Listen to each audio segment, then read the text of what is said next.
Honest Advent, Chapter 14, Counselor, Hebrews 2:16 through 18. It's obvious, of course, that he didn't go to all this trouble for angels.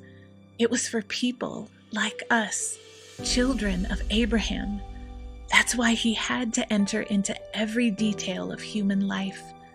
Then, when he came before God as a high priest to get rid of the people's sins, he would have already experienced it all himself, all the pain, all the testing, and would be able to help where help was needed. For to us a child is born, to us a son is given, and he will be called Wonderful Counselor. In 1965, a series of monumental films in the world of psychotherapy was released, titled 3 Approaches to Psychotherapy, 1, 2, and 3, later dubbed the Gloria films. Directed and produced by noted psychologist and psychotherapist Everett L. Sjostrom, the films consist of 3 therapeutic sessions with 3 different therapists meeting with one woman known as Gloria. The films were made to lift the shroud of secrecy that had permeated professional psychotherapy. Textbooks gave loads of information on theories and such, but there was such a scarcity of literature on what therapists actually said to clients during sessions. These films let the viewer in on real sessions between a therapist and a client, and they've been a source of education and discussion since their release.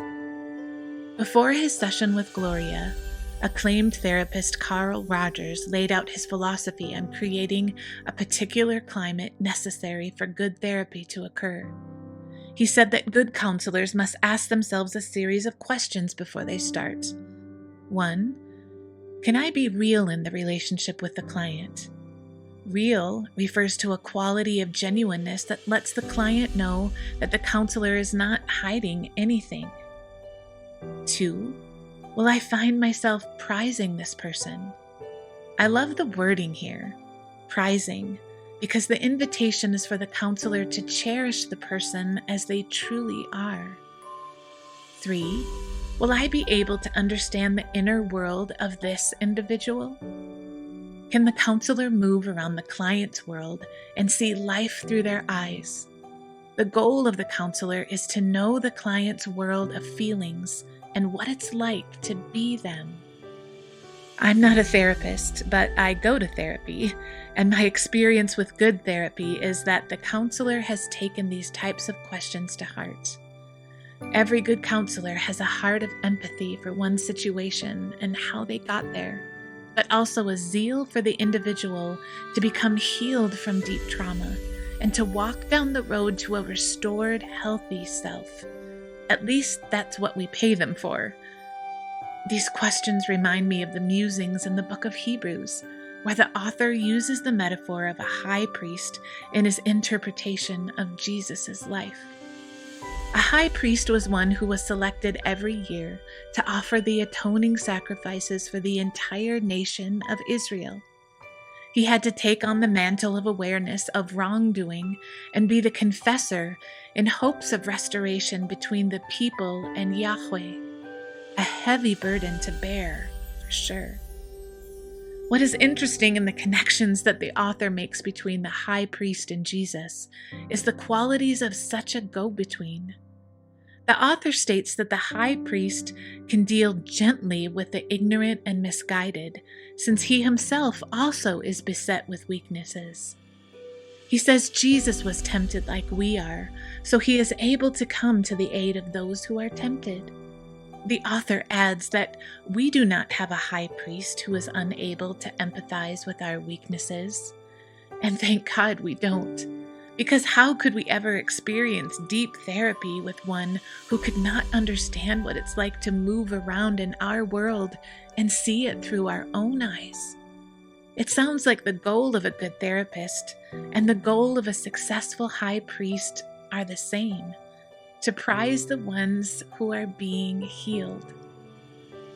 Rogers said that if these attitudes are present in the counselor, quite a number of things will happen in the session. 1, the client will be free to explore their attitudes and feelings more deeply. 2, the client will be able to discover hidden aspects of themselves that they weren't aware of before. 3, feeling prized by the counselor, the client will come to a deeper prizing of themselves. I love this one. 4, if the client senses a realness in the counselor, they'll be able to be a little more real with themselves. 5, feeling that some of their meanings are understood, the client will be more readily available to listen to themselves and their experiences and find some of the meanings they hadn't been able to catch before. 6, from being disapproving of themselves, the client will move to a greater acceptance of themselves.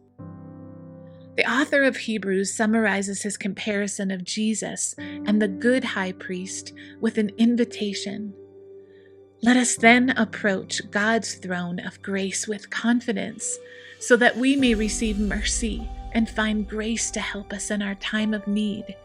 And I can't help but think of this as the perfect description of some of my most healing therapy sessions, a space where I was seen, heard, known, and prized, which then allowed me to enter into a terrain of freedom in which I could experience healing and movement toward holistic restoration.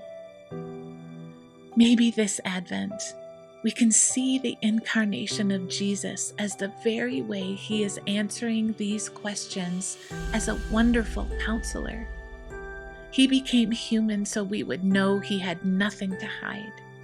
He lived in a complicated world so he could relate to the complexity of being in our world.